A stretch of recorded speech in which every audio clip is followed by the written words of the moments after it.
عورت کی آواز کا پردہ ہے۔ اب دیکھیے کس حد تک نماز میں اس وقت عورتیں بھی شریک ہوتی تھیں، اگرچہ حضور نے فرمایا مردوں کی صف بہترین سب سے آگے والی ہے اور سب سے بری صف سب سے پیچھے ہے، کیونکہ اس کے پیچھے پھر عورتوں کی صف ہوتی تھی، اور عورتوں کے لیے سب سے اچھی صف سب سے پچھلی والی ہے اور سب سے بری سب سے آگے والی ہے۔ سب سے آگے والوں کے سامنے پھر مرد ہوتے تھے، ان کی پشت ہوتی تھی۔ تو اسی طریقے سے اگر غلطی کی ہے تو مرد جو ہے کہے گا سبحان اللہ، امام سے غلطی ہو گئی ہے، مرد کیا کہے گا؟ سبحان اللہ۔ عورت کیا کرے گی؟ اپنے ایک ہاتھ کے پشت پر اپنا ہاتھ مارے گی، اپنی آواز نہیں نکالنی، آواز کا پردہ۔ چھونے کا پردہ یہاں تک ہے کہ حضور نے کبھی کسی عورت سے ہاتھ نہیں ملایا، اور آپ جب بیعت بھی لیتے تھے تو بس زبانی الفاظ کہلوائے اور کہا ٹھیک ہے بیعت ہو گئی، یا ایک کپڑا پکڑا، اس کا ایک سرا اپنے ہاتھ میں دوسرا سرا اس خاتون کے ہاتھ میں، یا ایک تشت کے اندر پانی بھرا، اس میں ایک طرف اس نے انگلیاں ڈال لی اور ایک طرف حضور کی انگلیاں، لیکن مسافر لا اسافر النساء۔ ایک دفعہ ہوا بھی کہ بعض خواتین نے جب بیعت کی ہے تو پھر انہوں نے ہاتھ آگے بڑھایا مسافر کے لیے، حضور نے فرمایا انی لا اسافر النساء، میں عورتوں سے مسافرہ نہیں کرتا۔ اسلام میں پردے کتنے ہوئے؟ پہلا پردہ 4 دیواری، گھروں میں رہو، یہ پہلا پردہ ہے۔ جیسے ڈیفنس لائنز ہوتی ہیں نا فوج کی، یہ فرسٹ ڈیفنس لائن، سیکنڈ ہے، تھرڈ ہے، پہلی کو عبور کر کے کوئی آ جائے تو سیکنڈ ہے، سیکنڈ سے گزرے تو پہلا پردہ 4 دیواری، اس میں محرم آئے گا۔ اب دیکھیے اسی پر ہماری تہذیب استوار ہوئی، اسی پر ہمارا آرکیٹیکچر بنا، گھر ایسے بنے کہ مردانہ علیحدہ زنانہ علیحدہ، چھوٹا آدمی ہے تب بھی بیٹھک علیحدہ، بیٹھک باہر سے کھلے گی اور پھر ڈیوڑی سے ہو کر پھر گھر کے اندر جائیں گے، مرد آئیں گے تو یہاں بیٹھیں گے، اندر نہیں جائیں گے، اندر تو صرف وہی جائیں گے جو محرم ہے، ابدی محرم۔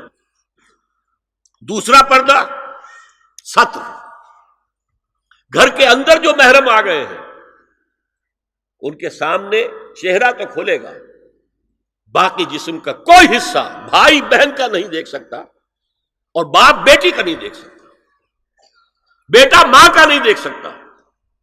یہ ستر،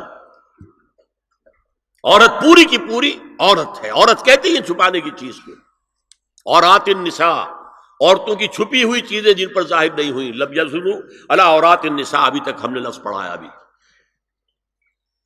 تیسرا پردہ ہے چہرے کا پردہ،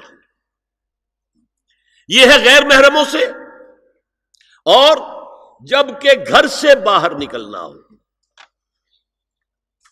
اس کے لیے سورہ احزاب میں نے کہا تھا گھر سے باہر کا پردہ، چہرے کا پردہ وہ غیر محرموں سے ہے، اور گھر سے باہر نکلے گی تو غیر محرم سامنے آئیں گے۔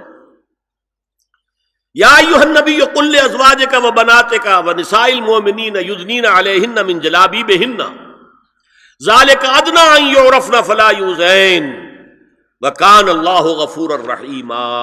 اے نبی صلی اللہ علیہ وسلم کہہ دیجئے اپنی بیٹیوں سے اور اپنی بیویوں سے اور مسلمانوں کی خواتین سے۔ اب دیکھیے یہ سورہ احزاب ہی میں ہو رہا ہے، شروع میں یا نساء نبی سے بات چلی، استیزان بھی صرف نبی کے گھر میں داخل نہ ہو اذن کے بغیر، آگے چل کر سورہ احزاب ہی میں عام بھی کر دیا، قل لازواجک وبناتک ونساء المؤمنین، کہہ دیجئے اپنی بیویوں سے، اپنی بیٹیوں سے اور اہل ایمان کی خواتین سے، یدنین علیہن من جلابیبہن، کہ وہ اپنے چہروں کے اوپر اپنی جلباب کو لٹکا لیا کریں، چہرہ چھپ جائے۔ اب اس کی تفسیر میں چاہتا ہوں کہ آپ کو جو مختلف مفسرین نے کی ہے وہ آپ کے سامنے میں رکھوں۔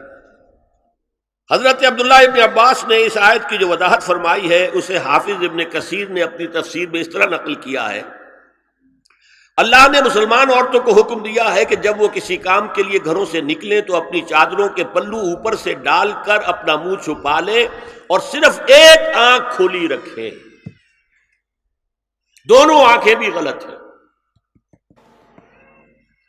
ہمارے ہاں برقع کیوں بنا تھا؟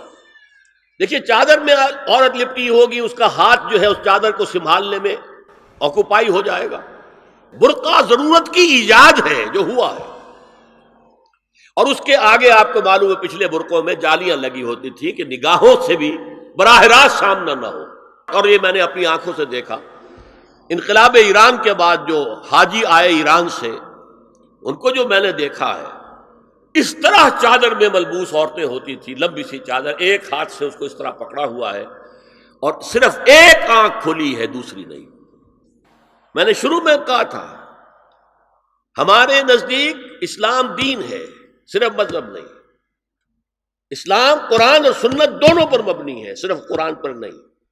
اسی میں ایک اضافہ کیجئے اس بات کا کہ حضور نے کئی حضرات سے یہ کہا، کہیں وہ رشتہ کر رہے تھے، کہ آپ نے ایک نظر دیکھ لیا ہے. اب اگر یہ ایک نظر دیکھنا اس کی اتنی اہمیت ہے تو اس کا کیا مطلب ہے؟ اگر تو صورتحال یہ ہوتی کہ ہر وقت چہرہ کھلا ہے، آ رہے جا رہے، تو ایک نظر دیکھنے کی کیا ضرورت ہے؟ وہ تو دیکھا دکھایا ہے. زمانہ آیا ہے بے حجابی کا، عام دیدار یار ہوگا. سکوت تھا پردہ دار جس کا، وہ راز اب آشکار ہوگا. تو ظاہر بات ہے وہاں پردہ ہو گیا تھا، تبھی تو تھا نا کہ ایک نظر دیکھ لو. آپ نے پوچھا ایک صحابی سے کہ رشتہ کہاں کیا؟ وہاں کیا ہے. تم نے ایک نظر دیکھ لیا ہے؟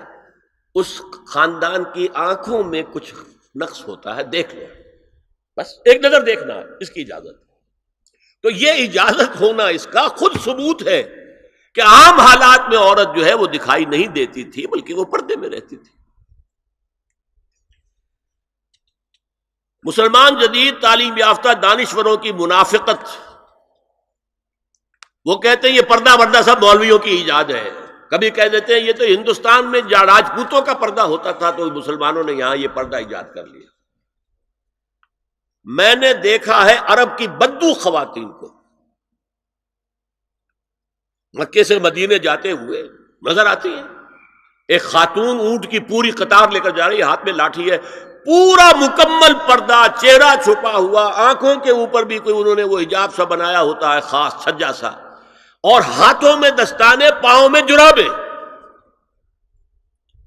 یہ کون سے راجپوتوں کا پردہ سعودی و عرب کی جو ہے ریگستانوں میں پہنچ گیا. بدو جب آتے ہیں اپنی عورتوں کو اسی حال میں لے کر آتے ہیں، اور ان کا یہ ہے کہ وہ احرام کا معاملہ بھی یہ ہے کہ یہاں چھجا بنا کر آگے چادر لٹکا لیتے ہیں، صرف چہرے سے مس نہ کرے بس. اور وہ پھر اپنی خواتین کو جب طواف کراتے ہیں تو ان کے گرد گھیرا ڈال لیتے ہیں ہاتھ سے ہاتھ پکڑ کر، تاکہ کسی اور کے ساتھ ان کا نہ کندھا لگے اور نہ کوئی اور جسم کا حصہ بس. یہ پردہ وہاں کہاں سے آ گیا؟ سر سید کا واقعہ تو میں آپ کو بتا چکا ہوں. اب ذرا علامہ اقبال، میں منافقت اس لیے کہہ رہا ہوں کہ ایک طرف ہمارا جدید دانشور طبقہ، مولوی ملاٹے دیوبندی ہوں، فلاں ہوں، یہ ہوں وہ ہوں، یہ دقیانوسی ہے، اصل میں تو سر سید احمد خان اور پھر علامہ اقبال. علامہ اقبال کا حال کیا ہے وہ سن لیجئے آپ. انگریز سرکار لارڈ ولنگٹن کے زمانے میں علامہ اقبال کو اپنا گورنر بنا کر جنوبی افریقہ بھیجنا چاہتے تھی. من جملہ دیگر شرائط کے ایک شرط یہ بھی تھی کہ تمام سرکاری تقریبات میں بیگم اقبال ان کے ہمراہ ہوں گی. علامہ اقبال نے یہ کہہ کر اس پیشکش کو ٹھکرا دیا، بے شک میں گناہ گار مسلمان ہوں اور اعمال کے اعتبار سے مجھ سے بہت سی کوتاہیاں سرزد ہوتی ہیں، تاہم میں اتنا بے غیرت نہیں ہوں کہ محض ایک سرکاری عہدے کی خاطر اپنی بیوی کو بے پردہ کر دوں. هي الحلقات تحفظني بآيات من القرآن، هي الحلقات تملأني بحب المصطفى العدنان، هي الحلقات تحفظني